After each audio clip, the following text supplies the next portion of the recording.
Hi students, this is Professor Duysal Askun Celik. You can just call me Professor Celik, however is easy for you.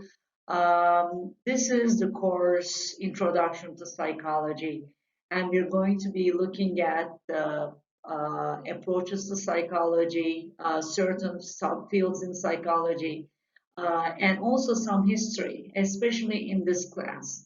So this is a brief introduction, and I'd like to take you through what psychology means, what it entails in terms of its approaches, and also the history and how psychology came to be as a field today. Just to give you a grasp of what it is in general.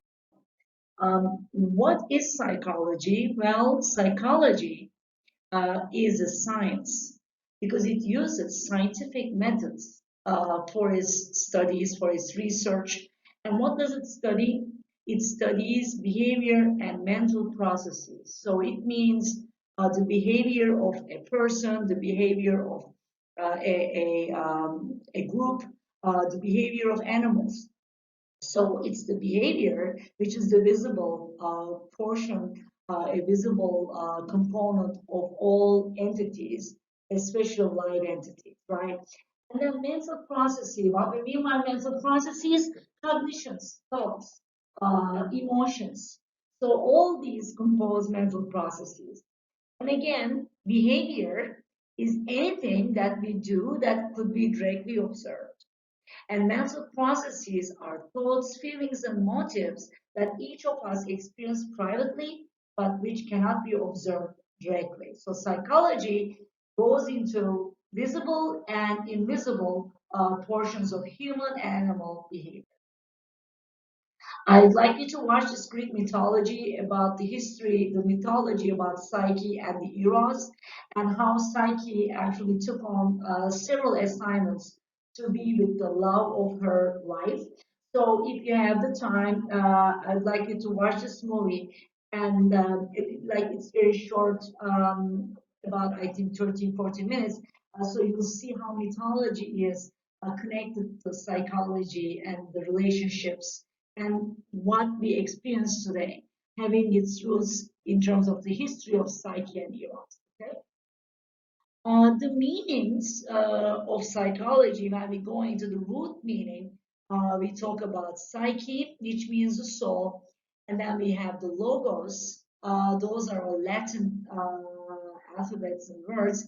Reason, and then ology is the scientific study of. So all the components of the word psychology has meanings.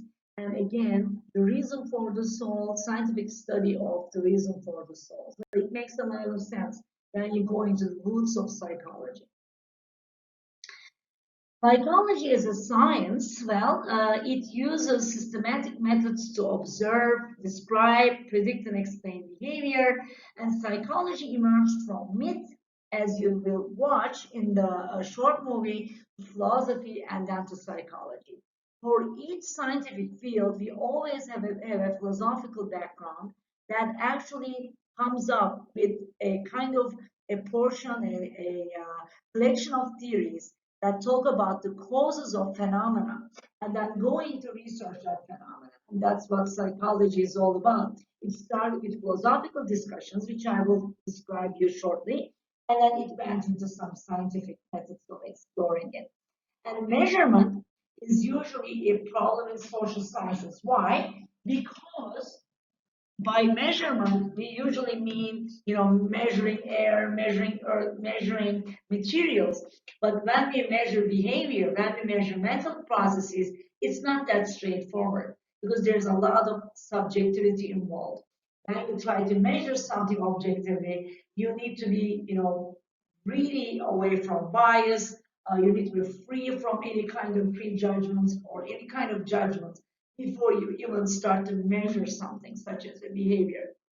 So measurement has always been a problem in social science, is always going to be a problem. But as long as the scientific field evolves, we will find maybe we will find out more sophisticated methods of measuring behaviors and mental processes, which we started to do actually over the time in psychology the research has evolved to an extent that we have found so many causes and effects of certain psychological phenomena, but still it's not in its perfect form. So we will never maybe become like a physics science or a chemistry or biology, because there's always this, the spiritual component to it, the invisible component to it. Whenever you ask people what they think or what they believe about something, you always have a bias, especially when you have people as subjects. So uh, unless we find really sophisticated measurement methods, it's always going to be subjective to some extent. But I could say we will discuss more of this in our next chapter in the psychological research. Psychology has evolved a lot compared to when it was yesterday. Why do we study psychology? Well, everybody is concerned and everybody is making inferences today. Whenever you see a friend, let's say, getting bored during the pandemic, or when you see somebody having trouble studying for the exam, you're always making some inferences about their internal processes. And yes, psychology, it has been and is going to be one of the most popular areas of study. And with some predictions made about the future, they argue that psychology is going to be still going to be one of the main areas of work in the future, no matter what the technology will be. The psychology and psychologists will always be valuable, because as long as humans exist on this earth, uh, psychology will always be the field that has a lot of merit for people's for understanding people, especially why do they behave the way they do, right? And then personal and social reasons. As I said, explaining people's problems. Why do they experience depression, or why do I have argument with my friend? So there are always reasons which could be, considered to be social and personal, that we are usually curious about. And I've shown you their pictures in the there's a larger file that I uploaded under the lecture section. You'll see some celebrities who have studied psychology, in fact, like Mark Zuckerberg, Natalie Portman, and some others. And you will see that they have gone into a different career, but still, they've studied psychology, and I'm sure psychology studies have impacted their career life to some extent, in one way or the other. And with this class, of course, you will see in the syllabus that there are some goals related to developing certain understandings related to psychology, deeper understanding, the main concepts, the history, the research, the topics, and the deeper meanings of these topics. But in addition to that, we also want you to develop certain skills in this course. What is it? Well, the importance is you need to develop some kind of critical thinking skills. When you look at a psychological phenomena, we'd like you to really apply a set of skills for a certain information presented to you. Understanding of that information, evaluation of that information is very important. And again, you can get the reliability and usefulness of that information is as important as the meaning of it. And usually, we'd like you to be skeptical, which means being able to ask questions. When you see a phenomenon, when you see somebody making an inference about something, we'd like you to really look at it skeptic, which means you need to know the right questions to ask, right? Asking the right questions, right? Asking the right,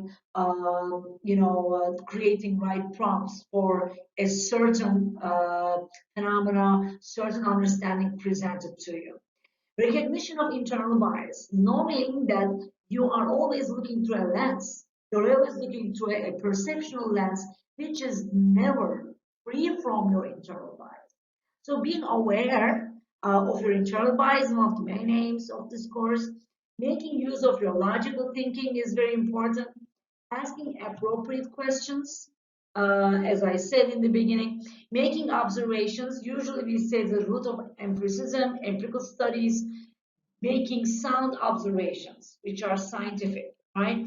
Being better at communication skills. So these are all important skills that we want you to develop, because the communication piece is that you are required to prepare some form of presentation, some form of reports that will require you to go into a deeper understanding of certain topics in the class. And as a team, you're required to create presentations together, and that will, and of course, your participation in discussion sections. And if we do some sync sessions, live sessions with this class, you will have a chance to do more of your use more of your communication skills as much as you can. Okay. Okay, now coming to history. So briefly, and I don't want you to, I don't want to bore you with all the details in the history, but it all started with the structuralism. Structuralism started with Wundt. Wundt was one of the main persons who actually looked at the mind as a structure, a formation of structures. And how did he do that? Well, the mind, he said, was composed of some structures, and yes, uh, he used introspection. It's a technique that's used with people, with individuals. You ask them what they think, and then they report to you their thinking process, what they think, the content, the process of their thoughts. And we call it introspection. It's about, narrating your mental processes to another person, ideally researcher. So it's use of this internal perception. Of course, it's not free from bias. Of course, it's not complete objective. But he started using this as a method, and he was the first person to try those first experiments on reaction times, like how soon people respond to a certain prompt. For example, whenever you say a word to this person, how soon he responds to it or she responds to it, and measuring the time it takes for the person to respond in a certain way, it was called reaction time. It was a measurement tool, yes. It was a measurement criteria, and yes, Wundt came up with all these back in the 1800s. And he was considered to be one of the founders of psychology. He created the first lab for psychological research. And because of subjectivity, because of the introspection method, unfortunately, it fell out of favor sooner than expected. James came along after Wundt, and he saw mind and behavior psychology as a function of behavior. So why do we need to understand people? He said we need to understand them because it serves a function.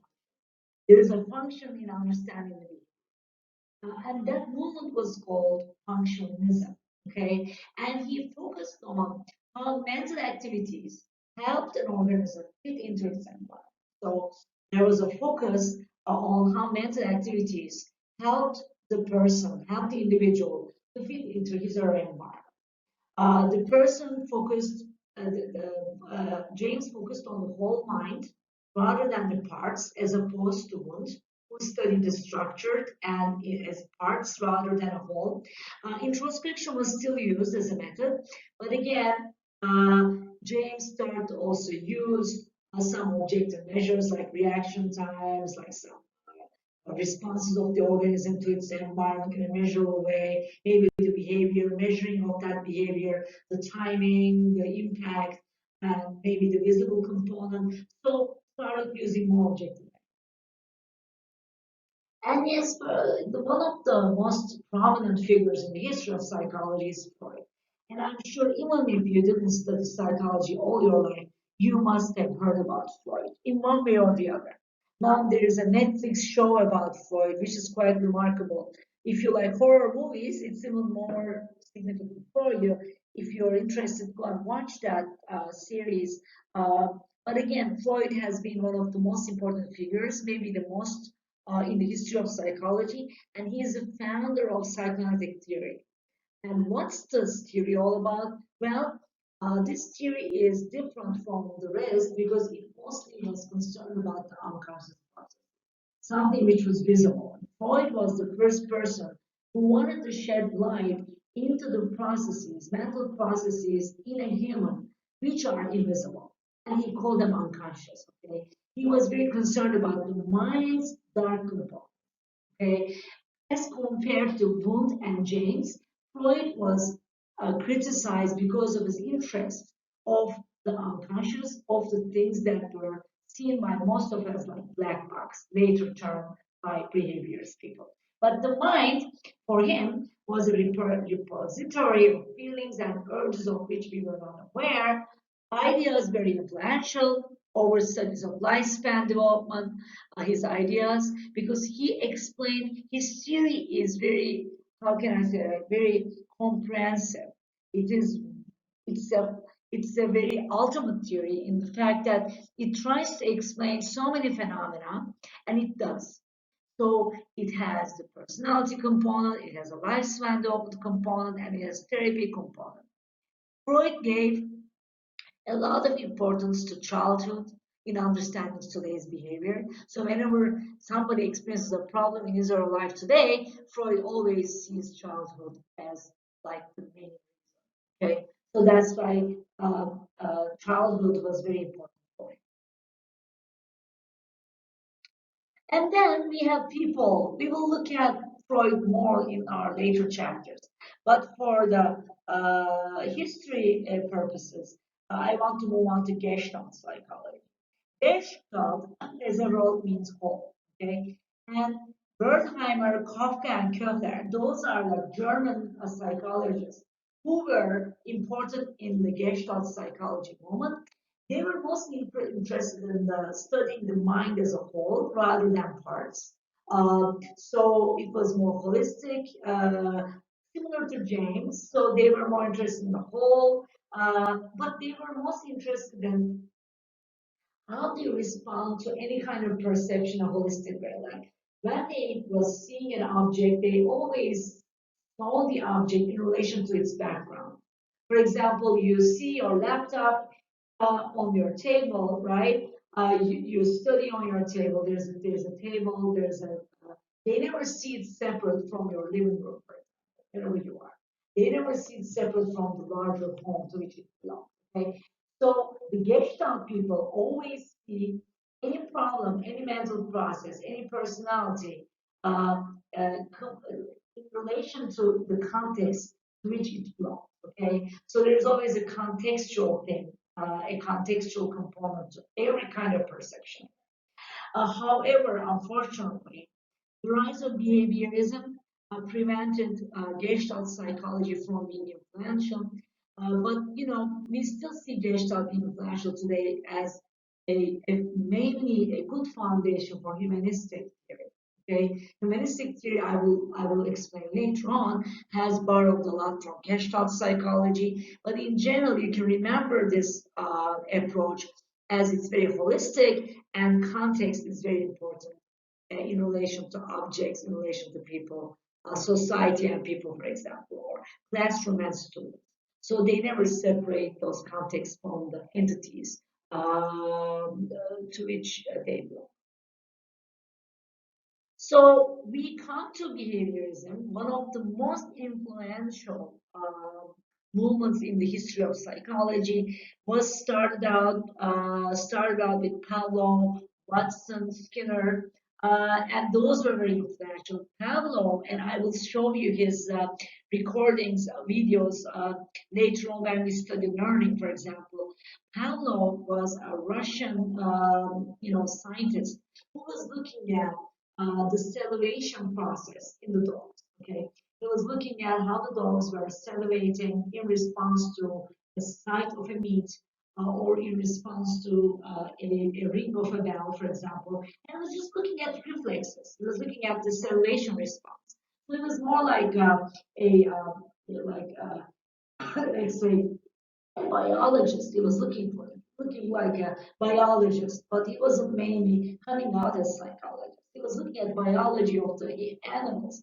But he discovered something. He discovered that the dog wasn't only responsive to salivation, but whatever came before the salivation. So let's say you rang a bell, and this was all coincidental, by the way. Like this came out as a surprise. He coincidentally was maybe ringing a bell, or maybe a light was turned on before the meat was presented to who was supposed to celebrate. But he realized when he repeatedly presented this stimulus before the, we call it unconditioned stimulus, before the meat, that's the light or that's the ring of a bell, he realized the celebration still happened, even before the meat was presented. So he realized there's something that the organism learns between the stimuli, right? Between the ring of a bell and the meat, between the light and the meat. So he realized there's a learning involved between stimuli which were not supposedly giving the expected response. Okay, but they did. The ring of a bell elicited the same response as the meat did, for example. And that's how Pavlov came up with classical conditioning, again, which I will explain a lot later on in our later chapter. And then Watson, he actually, after Pavlov, he was an American psychologist at the time, and he was mainly concerned about the objective analysis of the mind, and he was only looking at the observable behavior. Okay, he was only concerned about the behavior, and he said the mind was a black box. So why do we need to study mind? If we don't see it, why do we study it? So there was a major shift of focus from mind to behavior.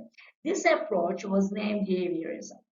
And behaviorism dominated experimental psychology in the psychology in general field for several decades, and influence is still here today. So, and mainly experiments in behaviorism was mainly responsible for establishing psychology as a science, and that's how psychology actually acquired a status in science because of using experiments, right?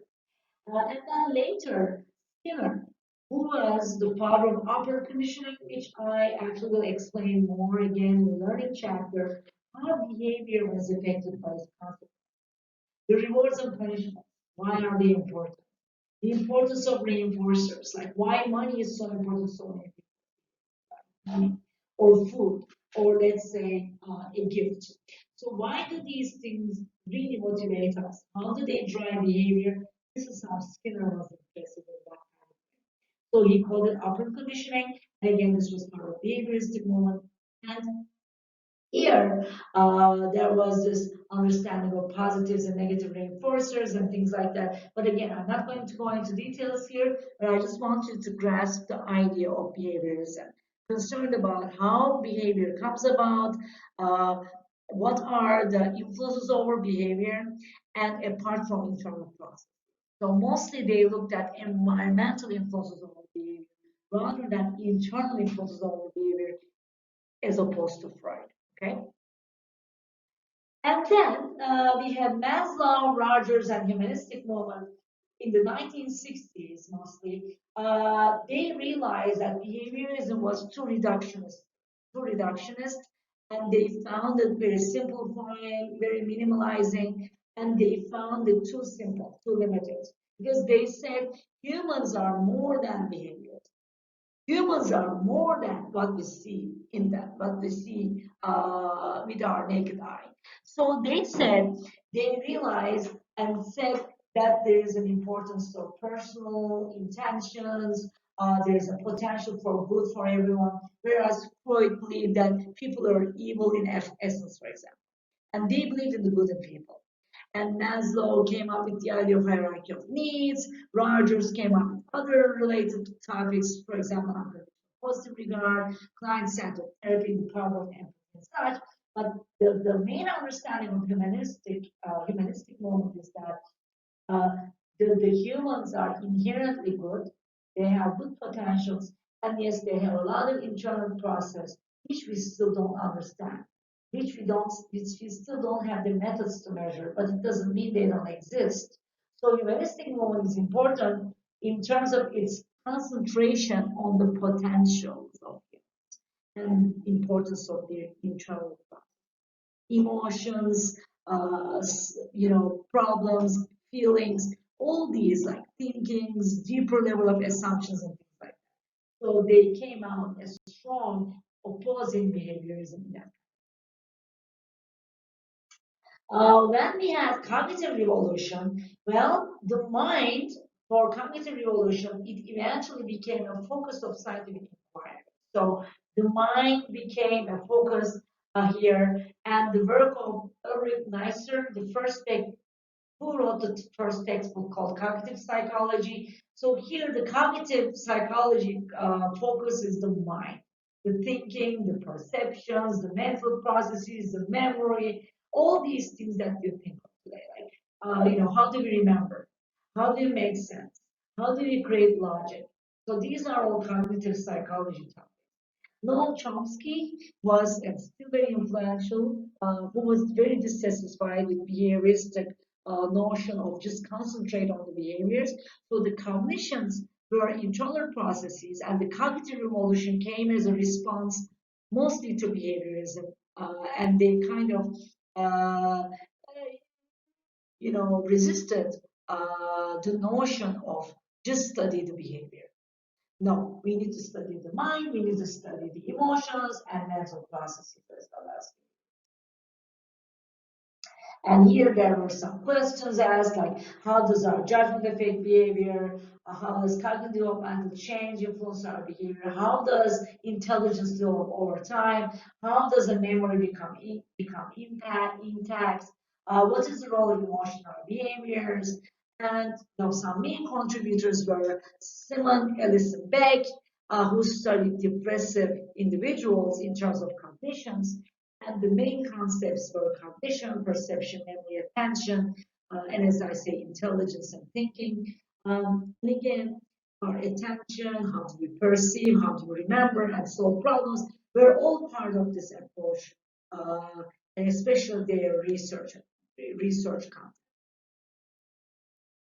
Some alternative approaches, feminist psychology, and Naomi Weinstein, she argued that all the theories which were created so far, were created by men and men only.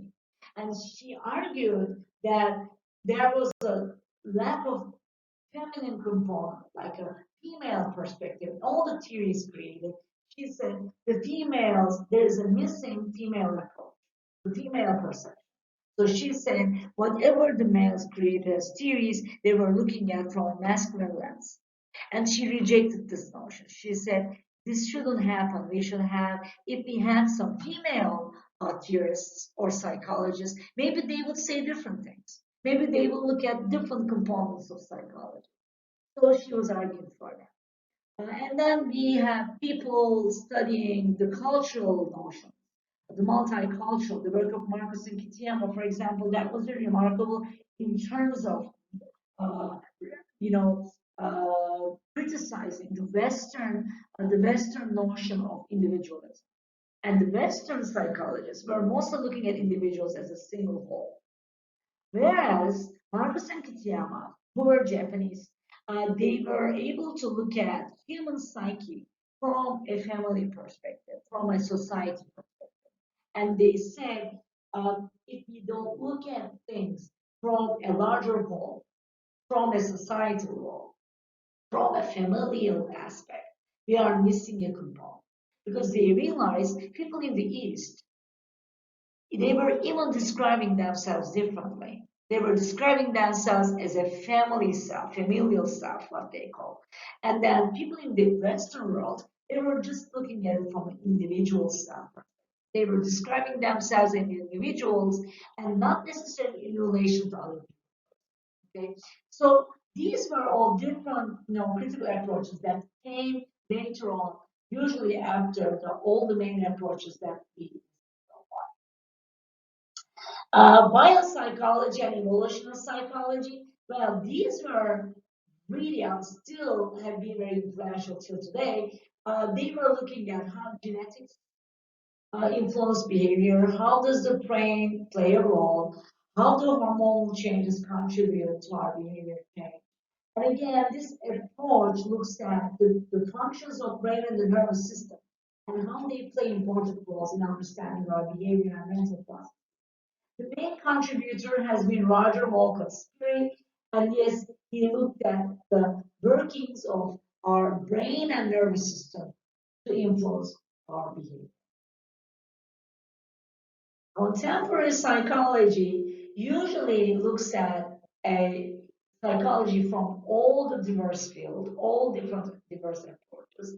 And APA, American Psychological Association, is a professional organization which usually represents psychologists in the US and in the world. It has an international it's the largest in the world, and the idea is to advance and disseminate psychological knowledge for the betterment of people. There are 56 divisions, and in APA we have different psychology areas. For example, clinical and counseling psychiatry, community psychology, experimental and physiological psychology. For example, clinical psychology deals with diagnosis and treatment of people with psychological problems. It's a very clinical field. Psychiatry is a branch of medicine. It's not completely belonging to psychology, but works with psychology. But it's a branch of medicine practiced by physicians who specialize in abnormal behavior and psychotherapy. And then we have community psychology, which focuses on providing care for people with psychological problems in the community. And experimental and physiological psychology, that's pure research that goes into the areas I just listed for you, that goes into deeper understanding of certain concepts and certain phenomena in relation to others, and how do we make experiments on all this. So mental psychology concerned with how we become who we are from conception till death. Social psychology, how the person behaves in social groups, our social interactions. Personality psychology, what are our enduring traits and characteristics of individuals. By the way, all these different areas of specialization we will cover in this term with you. Every week there's going to be a different specialization that we're going to concentrate on, as well as the concepts, the main concepts in psychology. School and educational psychology concerned with children's learning and adjustments in school. So these are mostly how children behave and how children cope with school-related problems, and what can we do as part of school psychologists to help them better. Industrial organizational psychology. This is the field that I'm mostly expert at. I actually teach a course in City from time to time about IO psychology. We call it IO sometimes. Industrial organizational psychology it deals with the workplace, focusing on both the workers and the organizations that employ them. And cross-cultural psychology examines the role of culture in understanding behavior, thoughts, and emotions. As I said when I was telling you about the cross-cultural approach in psychology, why do we behave the way we do in the Eastern world differently versus the Western? Because when you travel, if you have traveled, if you have some experience with other places in the world, you see that people behave completely differently depending on which culture you're at. And the way in which they behave, they have different assumptions for why they behave the way they do. Hospitality component, even the violence, even how people call one another, even like cultures are different in terms of how they address older people versus younger people. The way we use language is all ingrained in the culture in which we were born and culture in which we were raised. So culture is phenomenally important, crucially important when we study psychology. Because the way we see people, the way we try to understand their behaviors, they are all incorporated in the culture in which they are raised, born or raised, or they live. Okay? Okay, now I will upload your first assignment after this lecture, but what you're expected to do in this assignment is I want you to observe other people's behaviors around you and come to the next class with your explanations about certain behaviors expected by you. So this is mostly when we have a live discussion. So keep this in mind.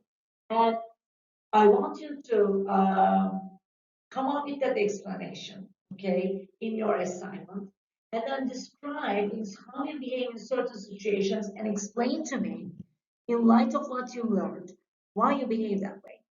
Why do you think you behave that way in certain situations? Okay, so first, You're observing other people's behaviors around you, and why do you think they behave the way they do? And then you come up with the similar behavior, then you have your own behaviors in a similar situation. How would you behave in a similar situation yourself? And can you explain to me why do you behave that way? Okay, this is your action assignment number one, and it's going to be uploaded in the assignment section on Blackboard very shortly, and I'll give you enough deadline to complete it. It's been a pleasure, this class. This is our first one. I hope you enjoyed it. Please, I will be posting some YouTubes and I will be posting some other materials. Please, in your own time, try to follow those. And I'll see you next time.